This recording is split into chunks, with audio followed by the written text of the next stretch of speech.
What is up, everyone? It's Joseph with Flooring Takeoffs here for another edition of Takeoff Tuesday. In this video, we're going to take a look at match lines. Now, this isn't really measure square specific. You can look at this also in something like Bluebeam or whatever software you use. But what is a match line? Let's start there. It's basically, and we're going to go over here so we have our overall plan, and then we're also going to go switch over to one of the sections. And basically a match line is where an area is too big to be on one page. So they're going to split it. So this time, sometimes you'll see a line like this. See if we can find a better representation here. So right here. So they're showing you this is kind of the split. So everything here and down is section A, here and up is section B. Simple enough, right? You would think so, but there are some jobs where you can get in trouble just trusting these dividing lines and not double checking. So a good habit to get into is really when I do takeoffs, I want to do it on the page that has the most detail. So what does that mean? An overall plan like this has everything drawn, right? But it doesn't have the finish info on here. So typically, I'll go in here, so I have all my finishes here. These are just dummy materials, just so you can see. Who you calling dummy? I want to do my takeoff on here. If I want to check the scope and see if everything is lining up and if these match lines actually will cover the entire floor, I want to copy and paste this onto the overall floor plan.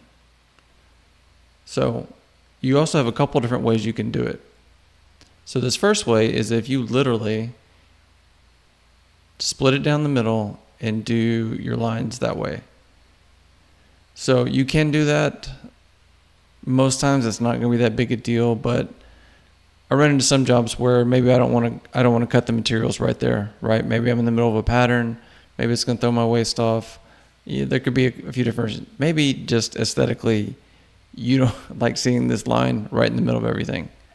I get that sometimes too. Maybe your standards are too high. So here's option one, where you just literally follow their line, split it down the middle, and choose a side and split it that way. Option two is what I go with sometimes, is I'll make my own line of division. So instead of using this right here in the middle, I'm going to cut it here. And it's a little bit cleaner, and then it kind of flows a little bit better. You still run into, you're dividing up the space no matter what. But sometimes this is a little easier. So the only thing you need to keep track of is where you're splitting this and make sure that you're doing it on both sides. So let's say on this area, I'm cutting it here. So when I do the other area, I need to make sure I take it to that exact spot. So that way when I bring these in to my overall plan and I'm copying and pasting, I'm going to line up. So I've had this on some jobs, and it was mainly like corridors going from maybe building A to building B. And like every other lesson that you get in this position is because I missed it and didn't double check that there was nothing missing between the match line leading from building A to building B. Turns out there was. So if I had copied and pasted it onto an overall plan, there was a huge gap in the corridor that they were not accounting for with those match lines. So you seem to learn every lesson the hard way in this position, and that's just another one. But a good habit, go back to it. Do your takeoff on the page that has the most detail possible. That's usually going to be an enlarged plan, right? On big jobs, this is a pretty big job, and I just cropped a few sections just to show you what I was talking about. On really big jobs, you're going to run into a lot of match lines. A good habit to get into is take your takeoff from here. Take your takeoff. There's an echo in here. From here, and copy and paste it on an overall plan. And then that way you can make sure there's no gaps, that everything's covered.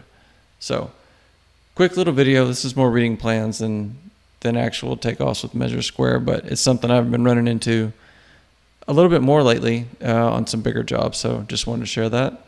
Any questions, any suggestions on future videos, please let me know, and thank you for watching.